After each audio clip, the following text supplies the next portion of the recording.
Salut à vous, c'est votre pharmacien, le docteur Eyetemu Miguel. Et j'ai dernièrement fait une vidéo où je parlais de comment faire pour tomber enceinte, comment calculer sa période féconde, puisque dans chaque cycle, il y a une période féconde pendant laquelle toute femme est plus susceptible de tomber enceinte que dans le reste du cycle. Et donc, il y a une question qu'un de mes abonnés a posée, à savoir comment faire pour régulariser son cycle mensuel. Donc, j'ai fait cette vidéo pour répondre à la préoccupation de cet abonné. Et il n'est pas question pour moi de vous donner des astuces ou des baguettes magiques, des éléments qui vont automatiquement marcher, puisque chaque organisme est unique et est particulier à ses réalités. Chaque femme a ses réalités mensuelles. Mais je vais vous donner dans cette vidéo des astuces qui pourront favoriser la régularité de votre cycle mensuel. Parce que le fait d'avoir un cycle mensuel irrégulier peut rendre difficile le fait de tomber enceinte, entre autres.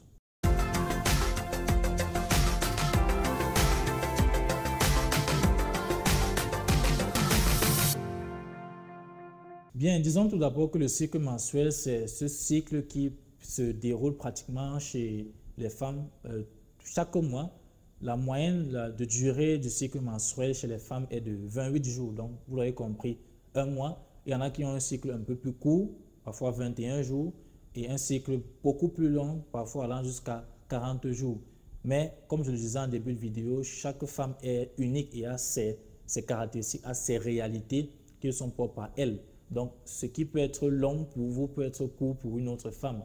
Si par exemple, vous êtes une femme qui a un cycle de 25 jours, le fait d'avoir un cycle de 35 jours constitue pour vous un cycle long. Tandis que pour une femme qui a déjà un cycle de 35 jours, le fait pour elle d'avoir un cycle de 35 jours est normal. Et par contre, le fait pour elle d'avoir un cycle de 21 jours deviendra anormal parce que c'est trop court pour elle. Mais comme je l'ai dit, la vidéo porte sur l'irrégularité, c'est-à-dire, par exemple, ce mois-ci, vous avez un cycle de 21 jours, le mois suivant de 31 jours, le mois d'après de 25 jours, le mois qui suit de 40 jours. Donc, ce qui fait que vous n'êtes pas fixé sur le nombre réel, le nombre concret à l'avance du jour de votre cycle. Vous ne pouvez pas savoir à l'avance, par exemple, que votre cycle va durer environ 25, 26, 27 ou n'importe quel nombre de jours. Donc, la première astuce dont je vais parler dans cette vidéo pour remédier à ce problème, c'est de bien regarder, de bien observer et de modifier votre alimentation. Est-ce que vous mangez trop peu? Est-ce que vos repas ne sont pas suffisamment riches? Ou alors est-ce que vous mangez trop peu de nutriments? Est-ce que vos repas ne sont pas suffisamment variés et ne vous apportent pas suffisamment de vitamines, de minéraux et d'éléments tels que les glucides ou les lipides? Donc, dans l'alimentation, on a par exemple l'importance du sucre. Vous savez qu'on fait beaucoup la promotion des repas pauvres en sucre parce que le sucre, la consommation excessive de sucre peut être à l'origine de diabète, mais il est important, si vous voulez avoir un cycle régulier, de consommer suffisamment de sucre dans votre alimentation. On recommande de consommer environ 45 à 65% de vos calories journalières sous forme de sucre. On appelle encore les hydrates de carbone en langage chimique. Parce que le fait d'avoir pas suffisamment de sucre dans votre alimentation peut conduire à l'aménorrhée, qui est donc l'absence de saignement, l'absence des règles. Ça peut aussi conduire au dysfonctionnement d'une glande qui est située au niveau du cou, la glande thyroïde. Ça peut conduire à des niveaux de leptine faibles. La leptine qui est cette hormone qui est produite par les cellules graisseuses, les cellules adipeuses de votre corps et qui régule un certain nombre d'hormones de la reproduction.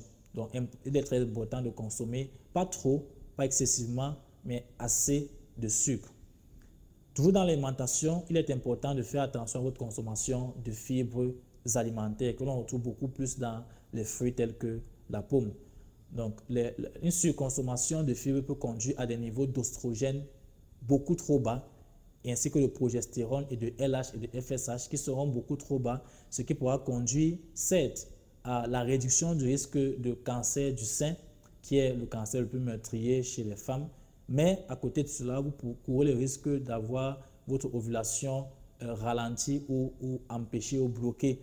Donc, ça peut conduire au fait que vous n'ayez pas de règles normalement dans les délais ou même que vous n'ayez pas du tout de règles. Donc, il est important de consommer en moyenne entre 25 et 30 grammes de fibres maximum par jour. Dans l'alimentation, il est aussi recommandé de consommer suffisamment de matières grasses, mais pas n'importe quel gras, le bon gras. Il s'agit donc des acides gras polyinsaturés que l'on retrouve en principe ou en général dans les huiles végétales telles que l'huile d'olive, dans les noix, ainsi que dans les poissons gras tels que la sardine ou le saumon.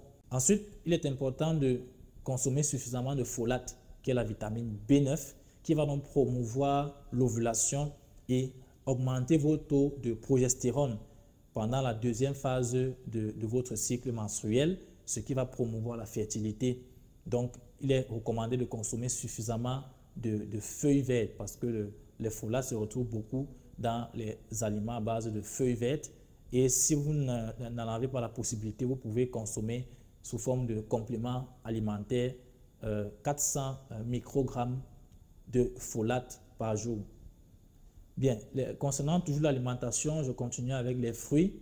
Vous devez intégrer des fruits comme la papaye et l'ananas dans votre alimentation. Si vous souffrez de l'irrégularité menstruelle, la papaye va vous apporter le carotène qui va contribuer à la fonction de l'oestrogène et l'ananas va vous apporter la bromélaïne. Donc, deux aliments très riches et très importants. J'ai d'ailleurs fait une vidéo déjà sur 20 vertus de l'ananas pour votre santé que je vous invite à regarder pour en savoir davantage.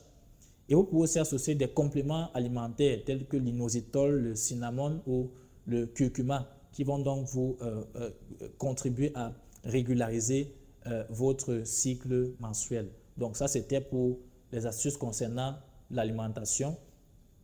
La deuxième catégorie d'astuces, c'est concernant le poids. Donc, il est important d'avoir un poids normal parce que si vous êtes obèse, ça peut être un facteur de risque qui augmente votre risque, bien qui est la raison pour laquelle vous avez un cycle menstruel irrégulier. Donc, il est important de perdre du poids si jamais vous êtes obèse. Comme je disais, l'obésité est associée non seulement à l'irrégularité menstruelle, mais peut aussi être associée aux dysménorrhées, c'est-à-dire aux douleurs pendant les règles, aux douleurs vives, aux douleurs intenses et même à l'infertilité. La troisième astuce, c'est l'exercice physique. L'exercice physique va réduire le syndrome prémenstruel qui est un ensemble de symptômes gênants qui peuvent être physiques ou émotionnels comme la fatigue, le stress, l'anxiété, les crampes, la constipation et autres qui surviennent donc dans les 5 à 10 jours qui précèdent le premier jour des règles, donc juste avant que les règles ne surviennent. Donc, le fait de faire de l'exercice physique va diminuer ces symptômes de syndrome prémenstruel ainsi que diminuer les règles douloureuses. Et aussi, il est important d'éviter de faire un exercice physique intense parce que cela pourra plutôt aggraver votre irrégularité menstruelle. En numéro 4, nous avons le sommeil. Il est important d'avoir un sommeil de bonne qualité et j'ai déjà fait plusieurs vidéos sur des astuces, comment vous pouvez faire pour améliorer votre qualité de sommeil. Donc, je vous invite à regarder ces vidéos pour en savoir davantage.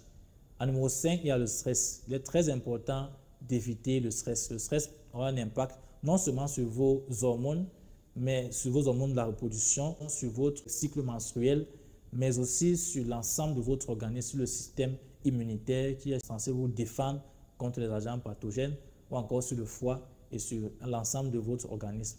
Donc, j'ai déjà aussi fait une vidéo sur comment gérer le stress, comment se relaxer lorsqu'on fait face au stress de la vie, au stress du quotidien. Je vous invite à regarder cette vidéo pour en savoir davantage. Bien, terminons la vidéo par quand.